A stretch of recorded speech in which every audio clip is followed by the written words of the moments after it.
Hey everybody, my name is Manny Spanolo, Weird Society. A lot of people ask me about screen printing because I screen print. Um, so I'll let you know slowly as I do a job. So I recently got a job um, from a local Syracuse artist that's amazing as well. I got one, Kalelo Creation. She was phenomenal. I also did some vinyl crazy prints for a makeup artist in Syracuse, and now I'm working with another painter. Uh, I haven't asked her if she would like me to mention her name, so I'm not gonna mention her name yet. But we're gonna work on her stuff. But I'm not gonna show you her stuff. I'm just gonna show you the process, how I screen print. I started on a single press, one from Ryanette that you drill into the table that my mother-in-law got me, and it just lit a fire under me, and I just fell in love with screen printing, and I love art, so I just took off. And now I got forehead press that's behind me, and those are my inks and stuff like that. So I'll show you slowly. So we'll get into that after this amazing intro.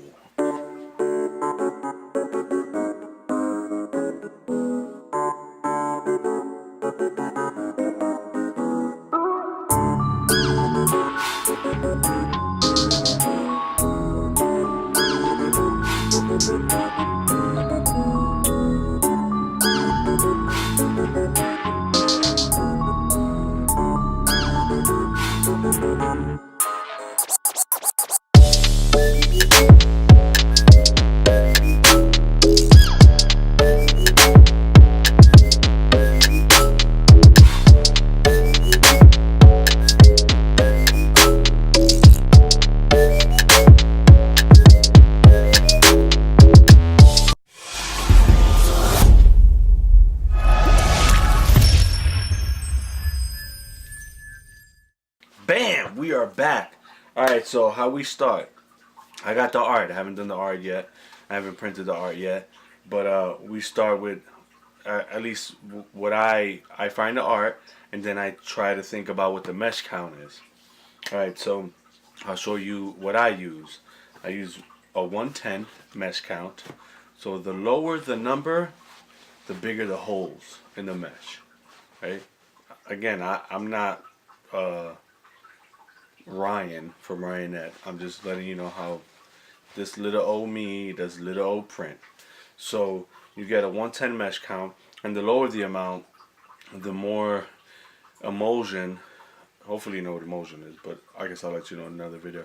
Emulsion, the mesh takes, and then when you burn the image, you usually use it for images that are really solid, and I'll show you an image that I'm talking about. So something like this. You see this? So the letters are thick, and because the mesh count is low and the holes are bigger, it allows it to push more ink through the mesh, so it's not as hard. So it's not great on super detailed stuff, but this is good like if you're gonna do an underbase. So if you do like a red on a black shirt, red ink on a black shirt, you probably really want an underbase to make the red pop, and you don't have to put as much ink, red ink. Or I would use a 110. And all this, everything I'm talking about is plastisol ink. I don't really use water-based ink. Nothing against it. I just never really started with it. So I'll do it if somebody really wants to do water-based. I've done water-based for certain people. They want to stay green. It's super cool. So 110 would be, I only use really two numbers, 110 and a 230. So 230 is a higher mesh. Higher mesh count, that means the holes are a lot smaller. So, and they're usually dyed meshes. So there would be different colors that would help you tell, just in case the number rubs off. So a higher mesh count would be for more detailed pieces of art. I can try to show you a shirt later, but I do shirts. I'll put the link in my Etsy page, so you can see what I'm talking about. I've done shirts like Frida Kahlo and Biggie Smalls, and they're really detailed photos that take well when you use a high mesh count. So that's basically what I do. Lower the mesh count, more ink you push through. Higher the mesh count, the less amount of ink you can push through, but it takes details really well. High mesh count, something like this. You see this Biggie Smalls? It's a photo, super fine detail. So I use a high mesh count for that, so the picture could come out really clear. You can see the Coogee sweater. So I use both. I do for myself. I do a lot of shirts with a lot of details. So I use a lot of high mesh screens. But and I'll put the link into those where you can get them. I get everything from Ryanette. I don't know anyone else. So so I'll use the 110 and the 230. My personal favorites. That's basically it so far. I'll let you know some other stuff I get to do. Just subscribe, like, leave a comment if you want to learn something specific about screen printing, and I'll let you know how I do it. And ring the notification if you want to get on it, family, when I put a video up. Stop playing.